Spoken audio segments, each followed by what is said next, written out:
Everyone, सबको जय मसीह की। मैं विश्वास करती हूँ कि खुदावन का रूह पाक आज आपको छुएगा, आज़ाद करेगा और यह वचन आप लोगों के जीवनों में, आपकी ज़िंदगियों में बोया जाएगा और 1000 गुना फल को लेकर आएगा। आओ मैं उस जिंदा वचन को पढ़ती हूँ, जो वचन हमें परमेश्वर के दास अपोस्टल अंकुर यूसुफ नरूला जी द्वारा और परमेश्वर की दासी पास्टर सोनिया यूसुफ नरूला जी द्वारा दिया जाता है।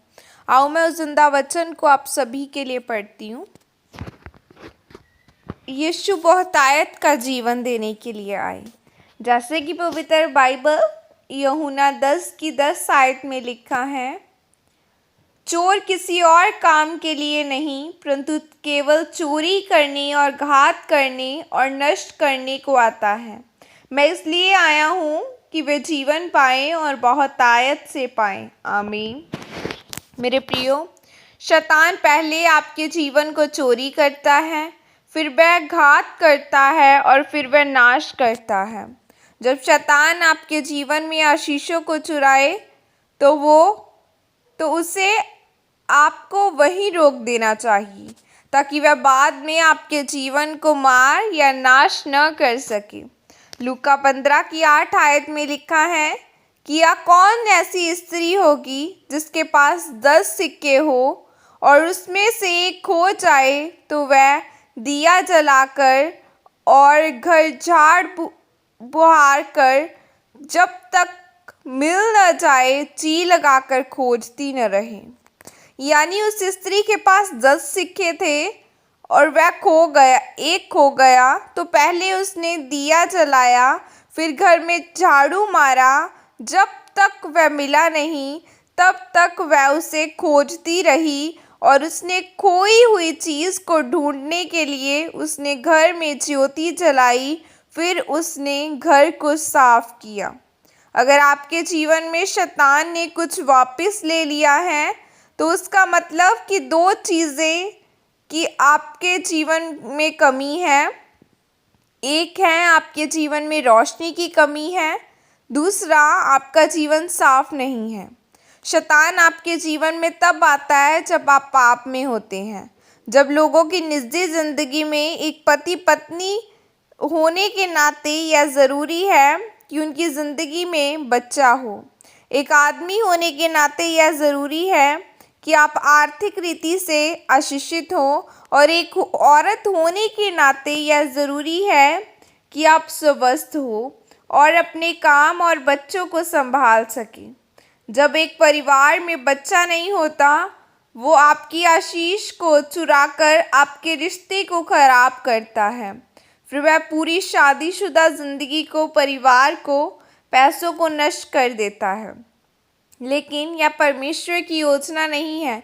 आपको अपने जीवन में खोजना है कि क्या मेरे जीवन में कोई कमी तो नहीं है? क्या मैं प्रार्थना कर रहा हूँ, वचन पढ़ रहा हूँ? क्या मैं पाप से दूर हूँ?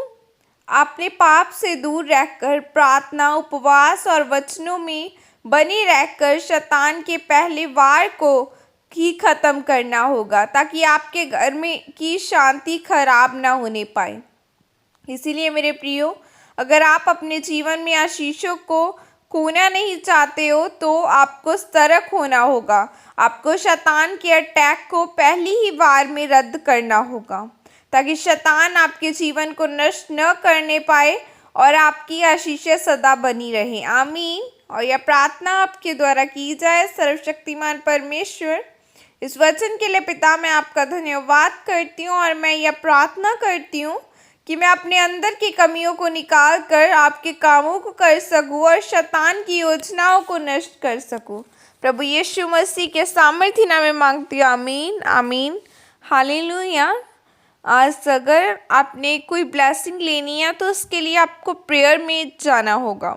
सबसे पहली बात, आपको वचन को रीड करना होगा। वचन में जो लिखा है उसे फॉलो करना होगा। आप देखिए बाइबल में जिन्होंने भी अपने छुटकारे को लिया उन्होंने वचन पर मनन किया।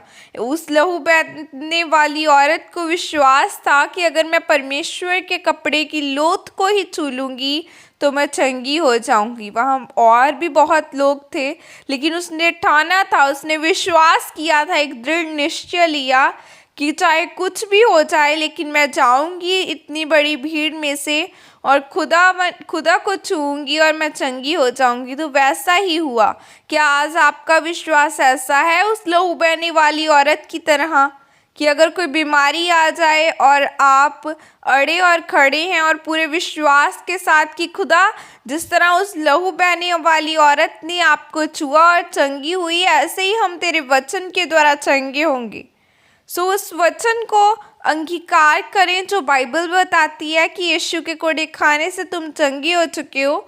यहोवा मेरा चरवाहा है, मुझे कोई घटी ना होगी। वो आपकी घटियों को दूर करेगा जब आप वचन को अंगीकार करेंगे। सो वर्ड को फर्स्ट प्रियोरिटी दें, खुदा के वचन को बोलते रहें, अपनी लाइफ में अंगीकार करें। हर एक गलत वर्ड यीशु नाम में कैंसिल किया जाए और हर एक वर्ड जो अच्छा है, जो खुदावन की ओर से है, वो आपकी लाइफ में पूरा किया जाए। God bless you all. वचन को अंगीकार करें, फिर खुदा आपको एक नई टेस्टिमनी देगा।